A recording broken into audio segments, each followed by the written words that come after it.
Seja bem-vindo ao Conexão Atlas, o podcast da Atlas Inovações que fala sobre gestão de serviços, passando por cotação, gestão de terceiros e performance. Esse é um espaço democrático onde a gente recebe líderes de compras para a gente poder falar sobre o que de verdade acontece nos bastidores das empresas de grande porte aqui no nosso país. Eu sou Rogério Cantarino, apaixonado por compras, professor do MBA de compras aqui na Live Universe e também CEO da Atlas Inovações, e vou receber grandes lideranças para a gente poder conversar um pouquinho do que acontece no nosso mercado.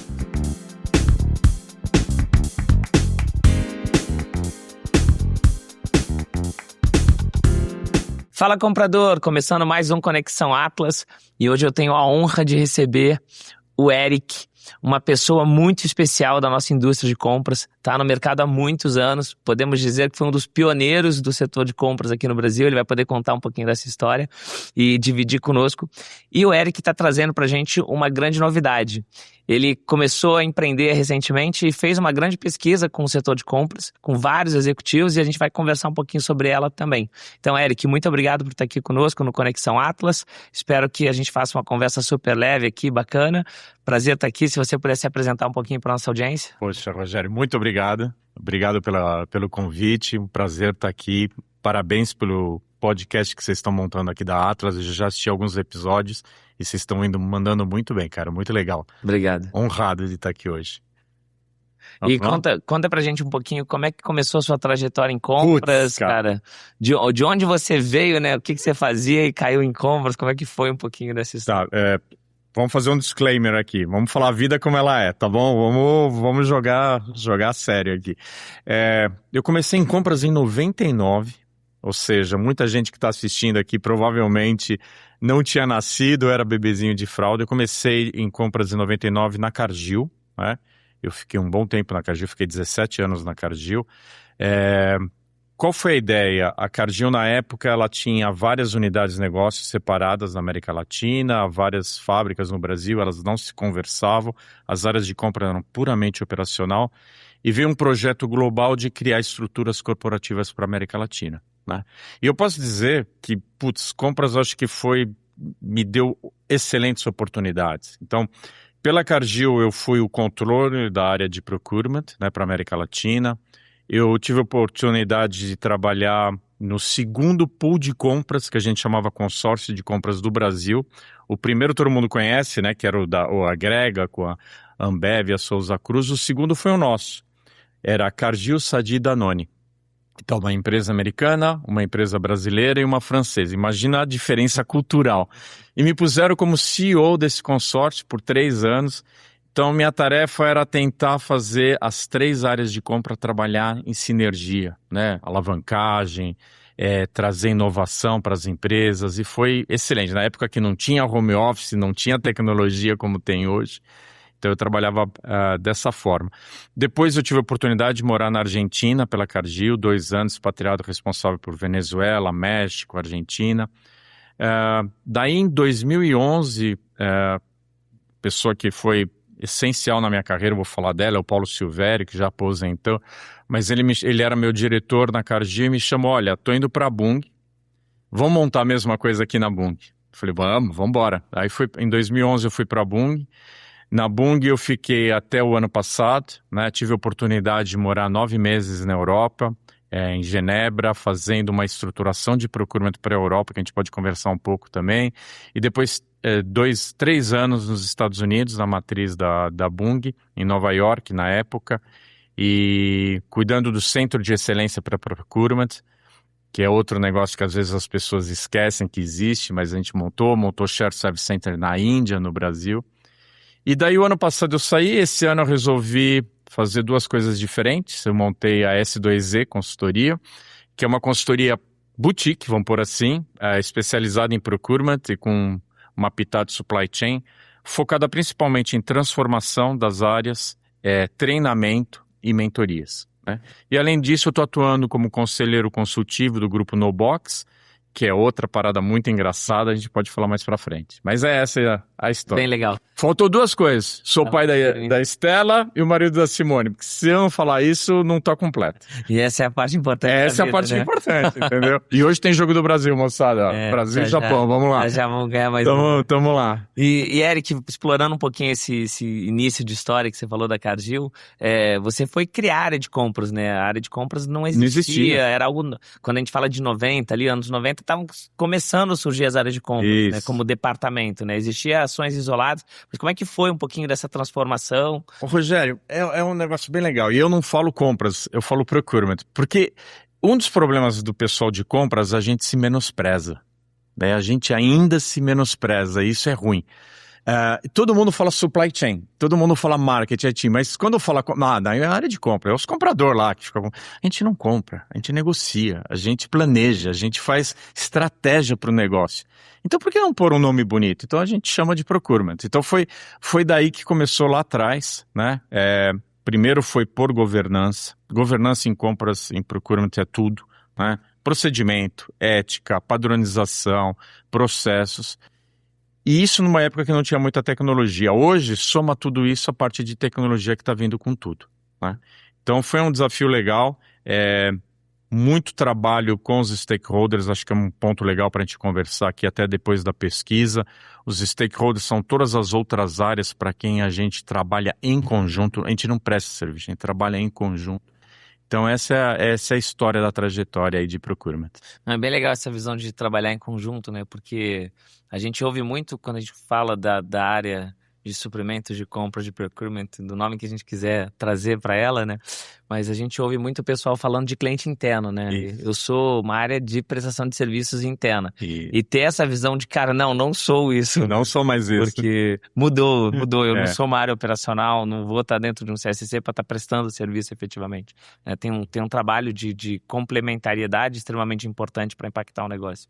Você está 100% certo, cara. Eu acho assim, eu uso o termo stakeholder porque eu sempre usei, mas são os nossos parceiros, né? Os parceiros das outras áreas ou das áreas que a gente está cada vez mais interligando. Por exemplo, supply chain hoje separado de procurement não existe.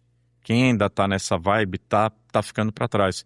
Com todo o problema que teve do Covid, que aconteceu, a mudança que teve, acho que foi um grande salto quando teve o Covid, da importância das áreas de procurement, de compras, de supply chain dentro da organização. Acho que o C-Level começou a ver um potencial de importância que não dava valor antes da pandemia. E isso só vem aumentando de lá para cá, né? Com todo o problema das loucuras que estão passando aí no mercado, guerra para lá e para cá, barreira tarifária. Então, o posicionamento da área que é responsável por ajudar a empresa a seguir no negócio, no dia a dia do negócio, é vital. E é aí que está a área de procurement, a área de compras. E nessa experiência, Eric, que você comentou também de juntar a demanda de empresas, né? De fazer um trabalho, uns trabalhos colegiados, né? Nos pools. Como é que foi essa experiência, cara? É um modelo que eu já vi, além do Agrega, que foi um modelo extremamente conhecido, vencedor, mas eu já vi várias iniciativas disso, mas pouca gente conseguiu fazer algo funcionar de verdade, né? E como é que foi a experiência disso, cara? O que funcionou, o que não funcionou? Como é vamos que lá. foi Isso é um pouco já antiga a história, né? Porque foi nos idos de 2000, mas a gente teve que entrar no CAD para pedir autorização no CAD, porque o volume das 3 empresas aqui no Brasil era muito grande. Né? Então, para não caracterizar um oligopólio, a gente entrou no CAD para defender. A gente trabalhou com consultoria para ajudar a organizar no começo, mas o princípio básico não muda, que é você entender a cultura do outro. Isso é um ponto fundamental em qualquer área que você vai trabalhar. Por quê? Outra vez, uma empresa nacional, uma americana, uma europeia, com fases de transição para uma área estratégica diferentes, com metas diferentes, então a gente teve de organizar isso. Então nós tínhamos um regulamento interno, né? E foi legal porque além do pool aqui no Brasil, depois quando eu fui para a Argentina, a gente montou um pool na Argentina, um pool no México e quase fez um na Venezuela. Na Argentina a gente trabalhava com Molinos Rio de la Plata, com Procter & Gamble, com Danone, no México com Procter e com Danone. E na Venezuela não deu certo porque na época tava Chaves, tudo aquela loucura. Uma empresa americana tentando fazer um pool. A gente tentou fazer um pool com a Polar, que é a principal empresa da Venezuela. Mas daí o Corporate Affairs da empresa falou: fica quietinho, não faz tanto barulho, não provoca. Mas eu acho que hoje em dia os pools não estão com tanta força como tiveram no passado por causa das crises de supply chain. Então todo mundo quer garantir o seu, em vez de pensar no conjunto. E num pool você tem que pensar no conjunto também, não só na vantagem momentânea de uma empresa. Mas é uma ideia que vale a pena explorar ainda. Mas você acha que hoje a questão do supply chain, com as guerras, com crises que a gente está vivendo, elas são um dificultador para esse tipo de modelo, para pensar nisso? Eu acho que o dificultador é a pressa de ter o lucro imediato, né? A pressa de resolver a situação hoje. E isso é um dos problemas em procurement, em compras. Tem que sempre pensar no médio e longo prazo, no crescimento sustentável da empresa. Então, quando o CEO faz o plano, junto com o conselho, com o board, eles estão fazendo um plano de longo prazo. Muitas vezes as metas de procurement, de compras, é do semestre, do ano, e no meio depois de 2 meses muda, né? E aí um pool não entra bem nisso, porque você tem que ter um planejamento mais de longo prazo e falar assim, bom, a gente quer inovar, a gente quer trazer melhorias de ESG, a gente quer fazer pitch com os fornecedores para capturar o que o mercado está trazendo. Se a empresa só foca no hoje e não vê todo esse lado, ela não consegue ter um desenvolvimento sustentável. É legal que você tem uma experiência como conselheiro hoje em dia, você está no board de uma empresa. O grupo NoBox, lá mandar falar... um abraço pro pessoal da NoBox lá, que eu sou conselheiro deles. Vai poder falar um pouquinho dessa experiência também, mas é legal que já começa a conectar um pouco de visão, né? Quando você começa a falar de olhar um pouco o médio prazo, o longo prazo. Exatamente. A gente ainda acha muita área de compras falando do orçamento do ano. Do orçamento do ano. E focada nisso. Eu recebi aqui num dos episódios anteriores, eu entrevistei a Priscila da Ativos, e ela trouxe falando de um planejamento estratégico da área de compras para os próximos 5 anos. E eu falei para ela, ó, o que você está contando aqui é raridade. Isso aqui não é o comum do mercado, né? O mercado normalmente trabalha com exercício do ano. E isso acaba dificultando esse tipo de ação colaborativa, de sinergias e inteligência de escala. É isso mesmo. É que nem, por exemplo, uma grande briga que acho que a gente pode ter aí é se precisa calcular saves ou não a área de compras, né? Para quê? Né? Para quem? Hoje, será que o CEO, os VPs, os líderes, eles querem ver os savings ou querem ver o negócio progredindo sem dor de cabeça? Então, é um grande debate, né? Agora, o que eu acho, o que é importante para a área de compras, ela falar a mesma língua do negócio. Então, primeira coisa, as pessoas têm que entender quais são as metas do negócio. As metas de compras do ano, elas obviamente são vinculadas à economia de custos do orçamento, mas o que mais o negócio está buscando? Quais são os novos mercados que estão sendo prospectados pelo pessoal de vendas? Quais são as demandas que os clientes nossos estão trazendo? Né? Então, por exemplo, você tem cliente que está muito impactado por uma situação X. Como você pode ajudar desde a área de compras para que aquelas vendas, para aquele serviço prestado para aquele cliente possa melhorar? Então, isso que é um planejamento de longo prazo que precisa ser feito. É uma ligação entre a área de procurement e o C-level que muitas empresas ainda não têm. Às vezes a gente não tem ligação nem com o pessoal do S&OP, com o pessoal do supply chain, que é um absurdo. E tem que sair desse silo, tem que acabar, não pode trabalhar em silo. Isso é muito legal que você está colocando, porque toda vez que a gente vai em evento de compras, né, a live aqui que a gente está hoje aqui no estúdio, faz um evento gigantesco aqui que é o Fórum de Compras, faz a Maratona de Supply Chain, e tudo que a gente escuta de palestra é a compras estratégica, a área estratégica, porque no final todo mundo quer ser estratégico, né? Mas quando a gente começa a ouvir executivos de peso, como você, falando sobre essas conexões, como isso vai se juntando, você começa a ouvir e falar, puta, mas se o cara não está conectado com o supply, não está conectado com o time financeiro, não está conectado no C-level, é impossível que ele seja estratégico, né? É impossível que tenha...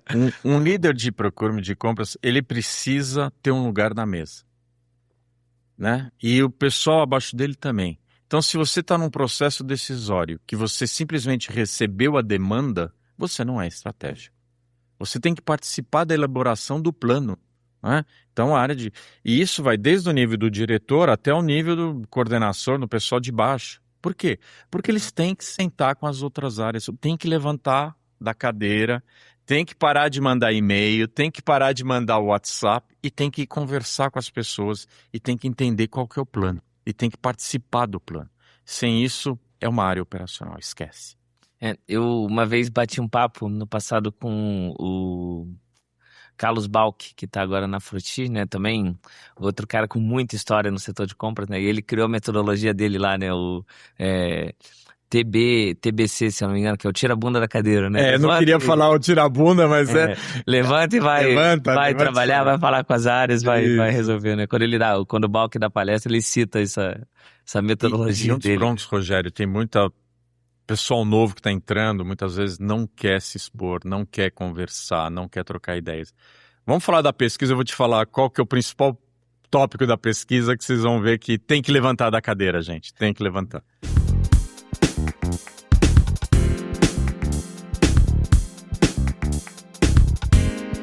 Se você está curtindo esse episódio, acesse também o site da Atlas Inovações e conheça o nosso ecossistema de tecnologia para gestão de serviços terceirizados. E falando um pouquinho da pesquisa, então, entrando nela aqui, primeiro eu queria que você contasse um pouquinho, né, uma pesquisa olhando para talentos em compras, então, falasse um pouquinho do contexto, de onde surgiu a ideia da pesquisa, falar um pouquinho, eu vi um protótipo dela ali, né, como a qualidade de executivos que você conseguiu juntar, de placas, de pessoas importantes, se você pudesse dar uma visão geral dessa pesquisa. Então, a S2E lançou uma pesquisa há um mês atrás e a consolidação terminou agora. Nós conseguimos mais de 50, foram 54 líderes de procurement de empresas multinacionais e também algumas nacionais. E a ideia foi discutir como que está sendo o desenvolvimento de talentos da nova geração, né? Então, o que precisa de competências, de capacidades, de visão de negócio a nova geração que vai chegar aí. E quais são os gargalos? Então, algumas coisas que chamaram muita atenção. Todo mundo fala, precisa entender IA. Perfeito. 80%, mais de 82% falaram que conhecer IA é crítico nas capacidades de quem quer crescer em compras. Perfeito. Isso todo mundo sabe. Reforma tributária. Reforma tributária é o ponto do momento. Todo mundo precisa entender de reforma tributária. Mas daí tem uma pergunta na pesquisa que é um pouco de tricky, né? É um pouco de pegadinha. Que é assim, como você promove uma pessoa hoje dentro da sua área? E eu não sei o que as pessoas imaginam, mas o principal ponto, né? 74% falou, eu promovo pelo relacionamento com os stakeholders. Ou seja, alguém que está na área, que não sabe se relacionar, talvez pode ter assim uma performance incrível, mas talvez não seja aquele que vai ser promovido, né? E o relacionamento e influência, o que você está dizendo pra gente é que relacionamento e influência com stakeholder está na frente de resultado, domínio técnico. O resultado ficou com 60% na segunda posição e depois veio adaptabilidade, que é outro tema importante. E aí o que acontece? Olha só que legal. E depois tem uma outra pergunta que fala em que você está dando treinamento para suas equipes e o que você acha que precisa ter de competência futura, né? Treinamento hoje ainda está sendo dado muito treinamento em strategic sourcing, e já não deveria, acho que as pessoas podem entrar na internet e aprender, pode conhecer por conta própria, pode fazer no on the job, mas tá bom, é válido. Mas vem o treinamento de IA, que é importante, o treinamento da reforma tributária. Está aumentando muito treinamento em gestão de risco, por todo o problema de supply chain que nós estamos vendo.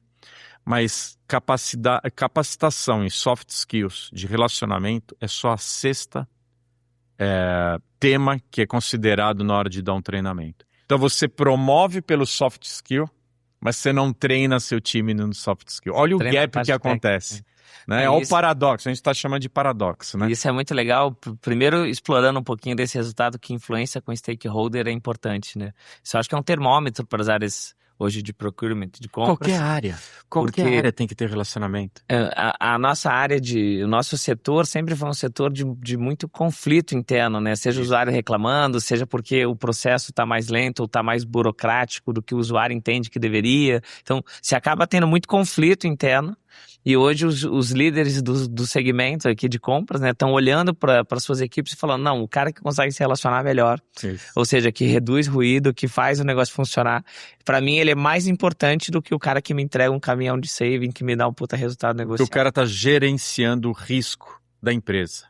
Ou seja, ele está realmente ajudando a empresa a o dia a dia dela ser mais tranquilo. Trazer um caminhão de resultados e um fornecedor dar problema no dia seguinte não é trazer resultado, né? O crescimento tem que ser sustentável. Outra coisa interessante que apareceu na pesquisa é a parte do risco de mercado, né? Isso é um conhecimento técnico importante para as pessoas entenderem risco. Então, eu acho que nesse aspecto tem que conversar mais com as áreas de FP&A, as áreas financeiras, para entender também como é que é o mercado. Você vê muita gente da área de compras que não conseguem acompanhar uma discussão com o pessoal de finanças. Não pode. Tem que entender, no mercado que a gente está de volatilidade, qual é a previsão dos preços para os próximos meses, tá? Outra coisa que é importante é as transformações na área de procurement. Foi outro tema que a gente levantou na pesquisa. A primeira fase do procurement foi o que a gente terminou aí um pouco depois da pandemia, que era uma época e ainda muitas empresas estão estagnadas ali, onde deixa de ser operacional para estratégico e no sentido de ganhar credibilidade interna, de pôr governança interna, né? De governança, procedimentos, ética, políticas internas. Então isso foi uma primeira fase da área de procura. A segunda fase é a que nós estamos passando hoje, resiliência. Com todo o problema que está tendo de mercado, você tem que ser resiliente, tem que ser ágil e tem que ser adaptativo. E aí entra a IA que está começando agora, que você perguntou da transformação que está tendo. Dessas 54 empresas que a gente conversou, todas já estão fazendo POCs, ou Proof of Concepts, e algumas já têm vários agentes implementados, mas muito focado na parte operacional, pouco focado na parte de tomada de decisão. Então, esse é a próxima transformação do procurement, que a gente está falando de IA agente, né? O IA que vai realmente, não é um IA ChatGPT ou Copilot que vai dar simplesmente você pergunta e ele responde. Ele vai tomar a estratégia sobre aquela informação. E aí qual que é o papel das pessoas? Que é o que a gente está chamando de Woman in the Loop, que é um termo de mercado. A pessoa tem que ter a capacidade de entender o que a IA está entregando, criticar aquilo, então saber analisar dados, saber interpretar o que está vindo. E são poucas pessoas hoje que têm essa capacidade. Então, uma outra dica para o pessoal que quer crescer, essa parte de interpretação de dados, de saber ter criticidade sobre o que vem de resposta. Não adianta pegar uma resposta de um chat e copiar e pôr no PowerPoint e falar, tá aqui. Porque vai vir muita coisa ainda com viés, com problemas. Então, esse é a próxima transformação que precisa ter. Bem legal. E linkando isso com o que você vinha comentando sobre os treinamentos no soft skill, como que isso funciona, né? Porque a gente vê os líderes, pela pesquisa que você montou, a gente vê os líderes falando, olha, eu quero treinar a turma aqui em IA, quero treinar em strategic sourcing, quero treinar em reforma tributária. E esquece de soft skill. E não tá olhando para soft skill. Ou não tem budget. E quando você começa a falar, olhando para frente, falando um pouco do que está acontecendo e qual que é uma previsão de futuro, já até trazendo terminologias e tudo mais que já estão classificando a necessidade do ser humano de conseguir interpretar e criticar aquele dado que está sendo da IA, os treinamentos que estão sendo investidos não estão em linha com isso, né? Eles estão indo para outra coisa. O que está se olhando de IA nessa linha de treinamento que a gente fala, que ainda é o cara aprender a usar IA, né? Algo mais básico ainda, né? Aprender a criar o seu agente. E tem um outro ponto importante, né?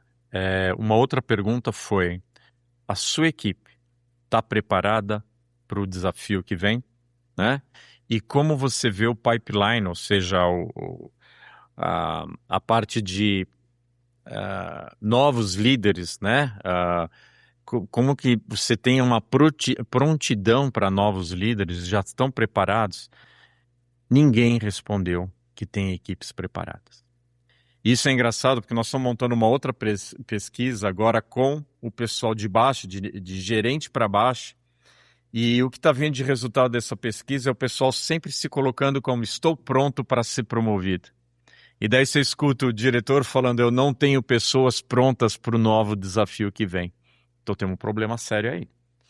Isso é super legal, porque assim, a pesquisa que você fez, essa primeira que a gente começou a comentar, ela tá endereçada para diretores, heads de compra, CPOs, né?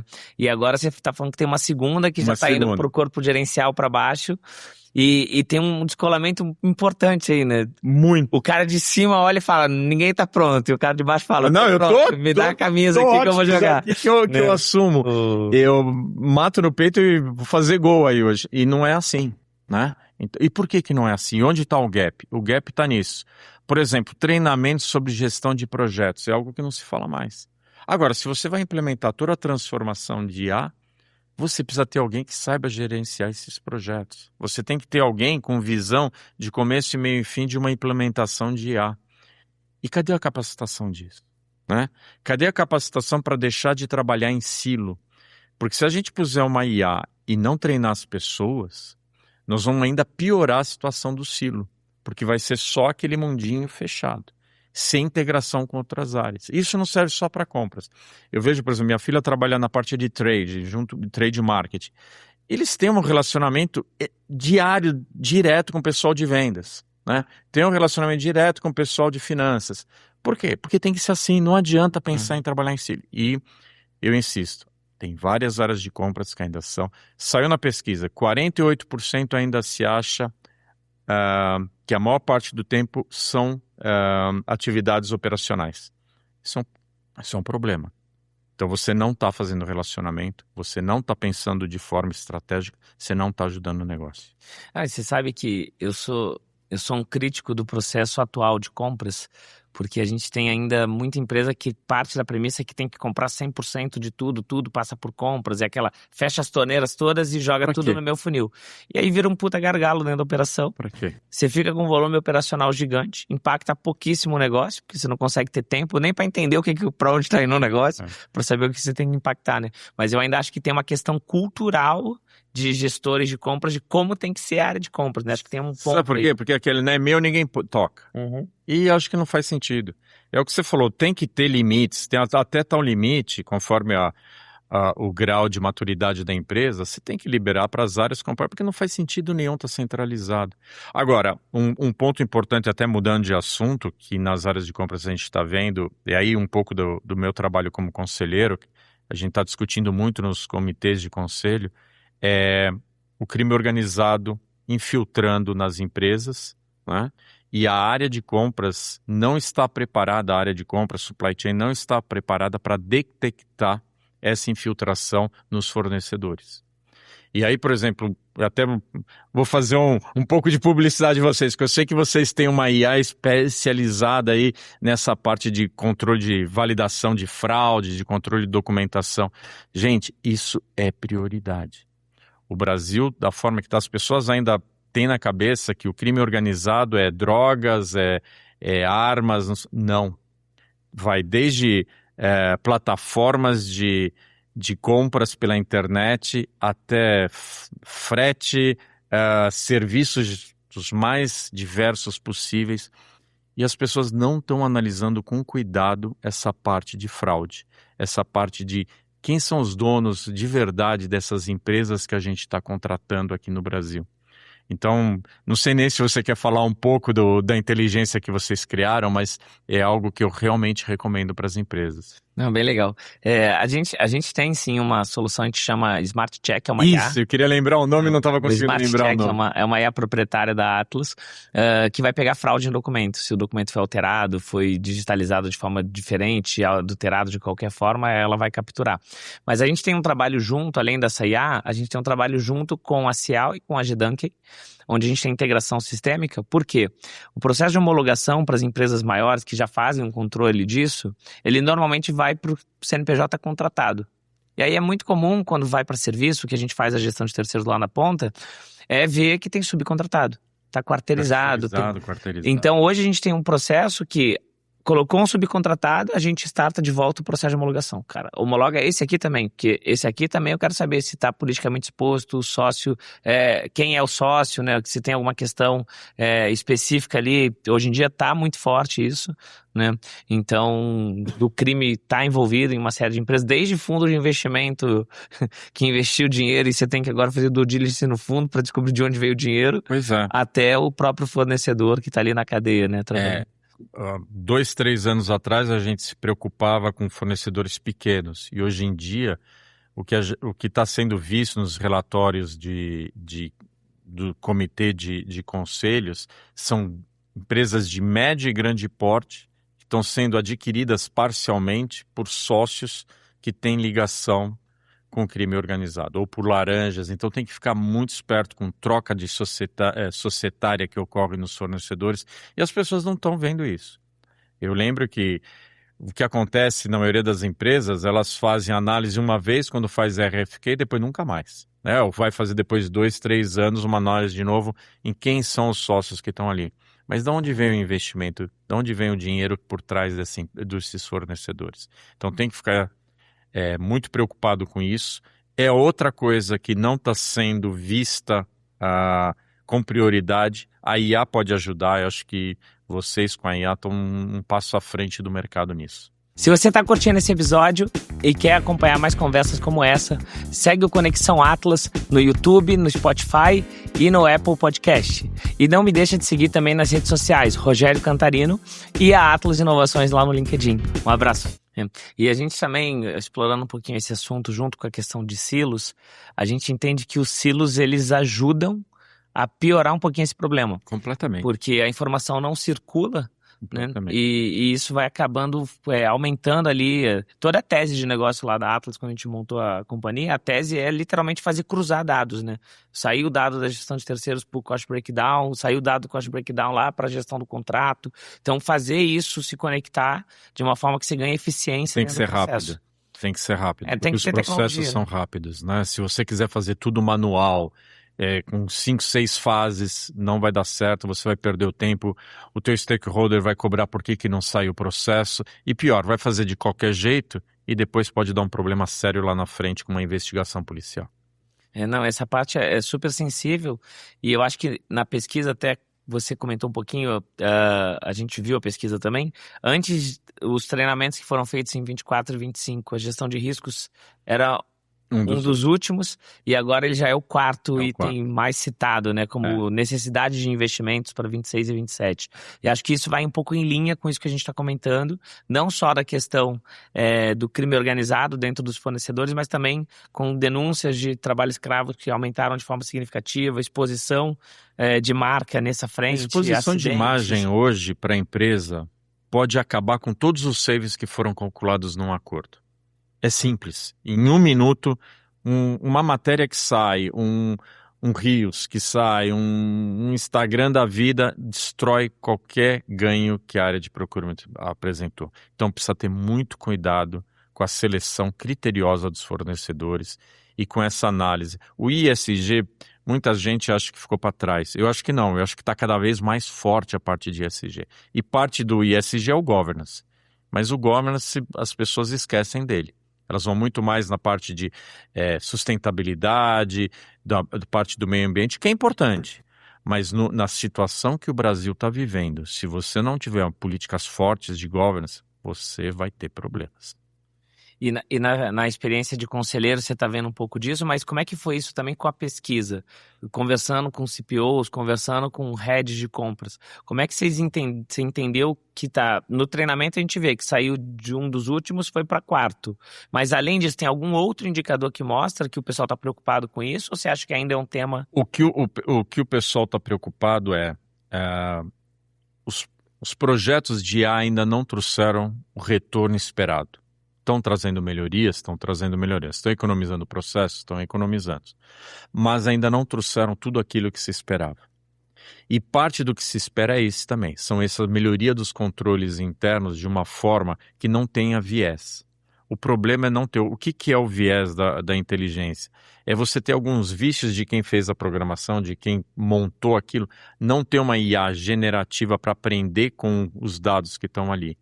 Então, essa é outra das capacidades que precisa ter, as pessoas precisam ter na área de compras no futuro daqui a 6 meses, é conseguir ter essa leitura do mercado, ter essa leitura da situação e saber se a IA que ela está usando está entendendo as mudanças e as singularidades do mercado, né? Então esse é um ponto importante. Então vem muito nessa parte. E a gestão de risco vai estar incorporada dentro do uso da IA, com certeza. No nosso caso, a gente tem a Smart Check que a gente comentou, a gente tem uma outra IA que chama SpeedDoc, né, que vai falar de interpretação, análise de documento automatizado. Isso é importante. Porque a gente precisa dar velocidade nisso, né? Mas ao mesmo tempo a gente precisa também garantir não só a velocidade da análise, mas a correção dela, né? Que ela está correta, que ela está sendo assertiva. Esse é o ponto. E aí, nós temos equipes treinadas para conseguir entender isso, né? Porque a IA vai te dar um resultado ali. O que a gente vê aí no mercado, por exemplo, algumas consultorias mundiais fizeram e apanharam feio, mandaram relatório para cliente com copy-paste do que a IA fez e passou vergonha, né? Não pode. Você precisa sempre ler o que vem da IA, entender o que foi, o que saiu de lá de dentro. Porque pode ter erro desde o prompt que você criou até a forma de pesquisa que foi feito para chegar naquele resultado. Lá na Atlas a gente fez um ajuste, quando a gente introduziu o SpeedDoc, né? A gente fez um ajuste importante. A gente tirou uma parte da equipe que fazia verificação de documentos, que a IA faz isso agora e faz isso mais rápido. E a gente transformou parte dessa equipe em auditores. Para poder auditar o que está sendo feito e garantir que está certo, que está adequado. Porque simplesmente fechar o olho e falar, agora vai, a tecnologia é um risco que numa empresa que está vendendo proteção de risco, não dá para comprar esse risco. O Rogério, você não perguntou, cara, mas eu comecei na auditoria. Eu fiz 5 anos de Price, na época era só Price, para você ver como eu tô velho, não era PwC, né? Mas eu comecei como treinando da auditoria. A auditoria, ela teve uma queda de prestígio anos atrás e agora tá voltando com tudo, cara. Então é outra área que eu digo para as pessoas, se vocês querem investir num plano de futuro a longo prazo, vale olhar para essa área. Começa como trainee de auditoria, que vocês vão aprender de tudo um pouco e vão pegar algumas nuances do mercado que as outras áreas não te dão. Então também, eu sei que a gente está falando de compras aqui, mas a auditoria é uma área que está ganhando relevância muito. Auditoria e governança, né? São compliance, né? São áreas que estão crescendo muito em importância com a IA. E nesse cenário, falando um pouquinho de carreira, né? Já que você puxou o gancho falando da auditoria, você agora está numa cadeira de mentor, de conselheiro. É isso, mentoria. Você está numa experiência nova, né? Digamos assim, para a carreira. Cara, como é que foi essa transição? E olhando agora como conselheiro, o que você vê de diferente do que você via em compras, né? Porque você acaba olhando agora o negócio inteiro, você acaba tendo outras vivências. Então, o que dá para tirar de ensinamento disso também, para olhar para voltar para uma cadeira de executivo de compras, o que teria de novo na cabeça, de abertura, de visão? Tá. Deixa eu quebrar em 2 partes a resposta aqui. Primeiro, falar das mentorias, né? Eu estou num programa super legal, eu estou como mentor de um grupo que chama Grupo de Mulheres do Brasil, que eles têm um programa de mentoria para executivas mulheres que já chegaram numa posição de gerência sênior ou diretoria e querem dar um passo para C-level ou para conselho. E eu sou um dos mentores desse ano, cada ano eles fazem uma renovação, tem a mentorada, tudo, e está sendo uma experiência incrível, porque algumas das mentoradas têm um conhecimento muito maior do que o meu, a minha mentorada é fantástica, mas o processo de mentoria é algo muito legal. Eu realmente indico, eu tinha feito duas mentorias quando eu trabalhava na Cargill da Mung, uma em cada uma, como mentorado, e agora como mentor. Porque a diferença da mentoria para um treinamento, acho que a grande diferença é que na mentoria você troca a experiência e não simplesmente dá o conteúdo, né? Então na mentoria a gente discute muito o que deu errado e por que deu errado e o que fazer para dar certo, o que mais pode ser feito, como melhorar isso. Então eu estou com esse processo de mentoria e aí entra um pouco da parte do conselho, né? A função do conselheiro, a primeira função do conselheiro é ouvir. É saber ouvir, interpretar e daí dar o guidance, né? Dar o direcionamento. Mas um bom conselheiro precisa saber entender a situação que está passando pela empresa. E você fala, como é que você traz isso depois, se eu quisesse voltar para a área de compras? Outra vez, ouvir o stakeholder. Entender a situação do negócio como um todo. E não simplesmente a relação empresa-fornecedor.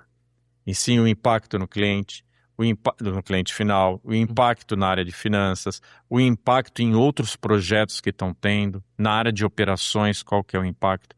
Então, essa visão é importantíssima para quem quer liderar procurement, quem quer liderar uma área de compras. Se você continuar pensando simplesmente, você como coordenador, gerente, que ainda não chegou lá, mas quer chegar lá, se você quiser ficar pensando simplesmente no que sua área está fazendo para a empresa, você não vai crescer. Não vai conseguir. Você precisa pensar no que a empresa precisa e como você, na sua área, com o seu time, pode contribuir para aquilo. Isso é muito, muito, muito bacana. Dividindo um pouquinho a experiência aqui, quando eu cheguei na cadeira de CEO na Atlas, eu fiz carreira em compras, né? Sempre fui comprador e depois fui gerente de compras e fui consultor em várias consultorias também.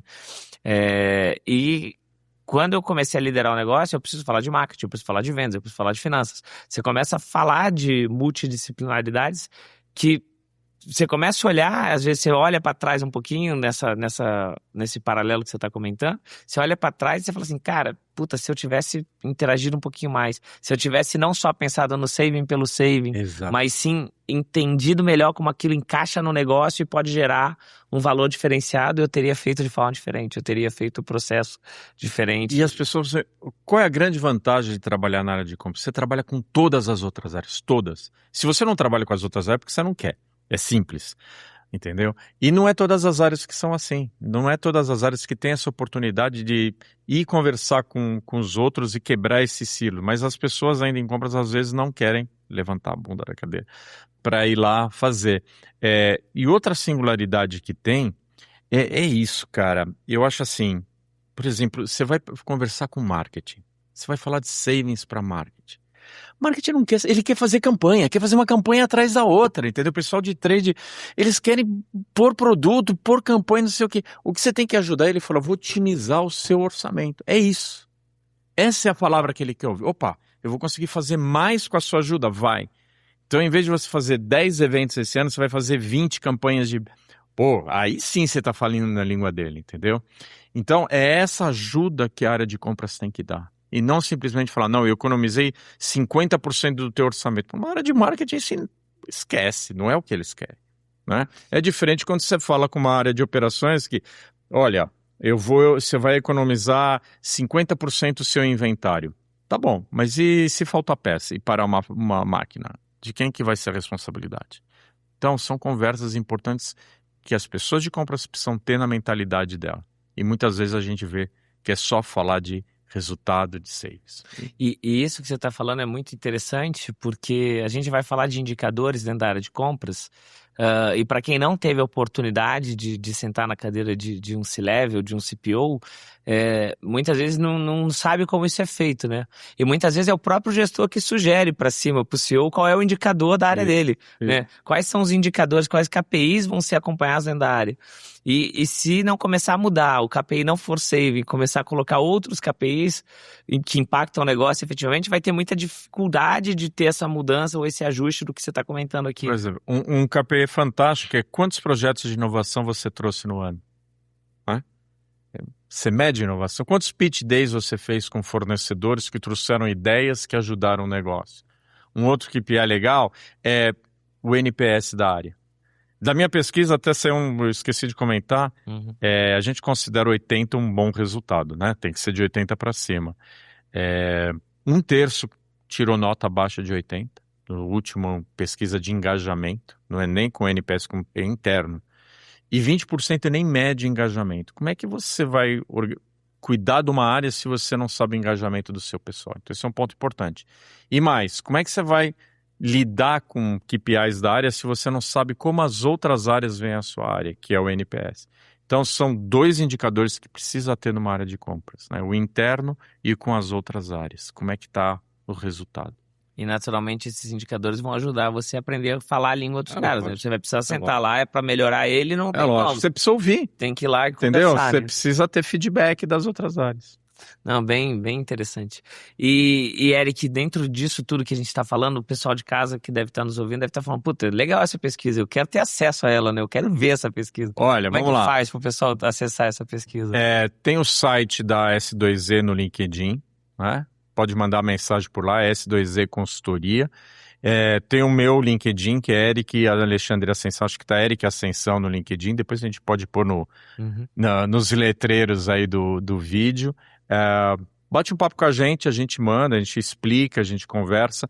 E mais ainda, quero convidar quem ainda não chegou ao nível de diretoria para participar da pesquisa, também vai estar, tem um link lá no LinkedIn para clicar. 3 minutos, super simples. Mas essa segunda pesquisa fala muito mais de como as pessoas enxergam o desenvolvimento dela, né? O que elas acham que elas precisam para ter desenvolvimento.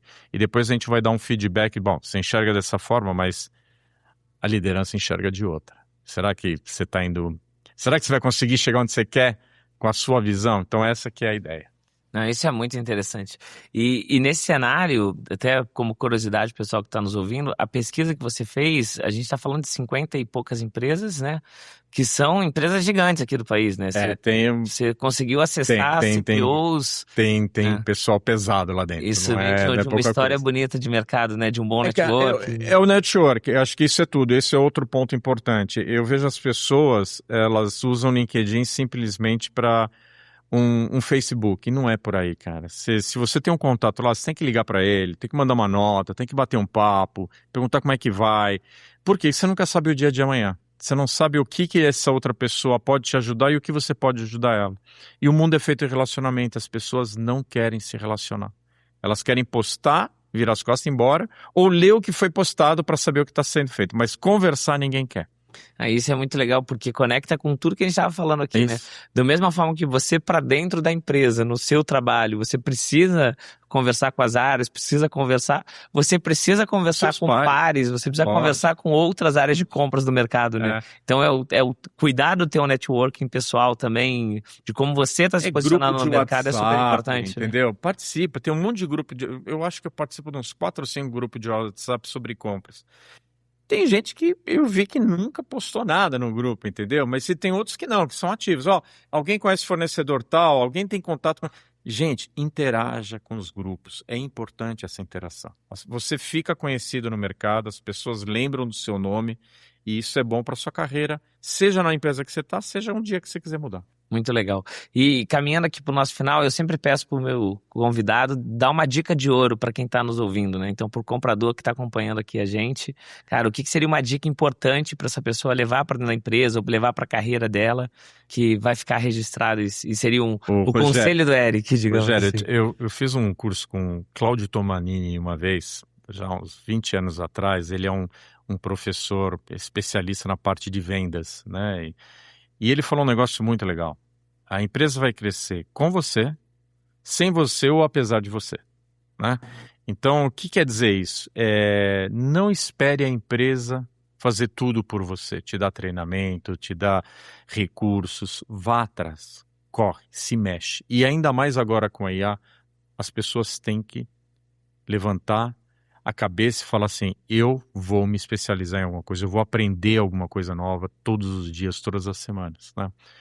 Faça mentoria, faça treinamentos, mas foque nisso, nós estamos vivendo um mundo que o relacionamento vai ser importante, deixou de ser por um período lá atrás e vai voltar a ser. Por quê? Porque a IA vai fazer, mas eu sou o cara que mais conhece de Strategic Sourcing do Brasil. Cara, a IA vai fazer isso no teu lugar daqui a pouco. Esquece. Entendeu? Não queira ser o técnico de Strategic Sourcing, o técnico de metodologia, o melhor... Cara, você vai precisar se relacionar com seus pares, com seus chefes, com as outras áreas. E é isso, as pessoas não estão investindo. Invista nisso, invista em aprender a se relacionar, aprender a negociar de uma forma diferenciada e não simplesmente seguir as regras lá dos 9 steps que todo mundo usa, ou 7 steps, cada um fala uma coisa. Mas aquilo ficou para o passado. Isso aí morreu, né? Aprenda a viver um novo futuro, use a IA e saiba analisar dados com agilidade, adaptabilidade e resiliência. É isso aí. Fantástico o conselho, Obrigado, Eric. cara. Obrigado. Pessoal de casa, chegamos ao fim de mais um Conexão Atlas. Se vocês gostaram, deixa seu like, segue nas redes sociais. Aproveita, já segue também a S2E. Vai buscar um pouquinho do conhecimento dessa pesquisa que está super interessante. A gente falou um pouquinho dela, mas tem muito conteúdo útil ali para falar de área de compras, para olhar para o mercado, para entender um pouquinho do que a alta gestão do setor de compras aqui do Brasil está exigindo, está buscando e está vendo de futuro aí para o nosso setor, tá bom? Muito obrigado você de casa, Eric, obrigado novamente. Obrigado, Rogério, obrigado, Bom pessoal. dia para todo mundo. Um abraço. Para você que nos acompanha até aqui, muito obrigado pela atenção, espero que vocês tenham gostado do Conexão Atlas e me segue nas redes sociais para mais conteúdos como esse.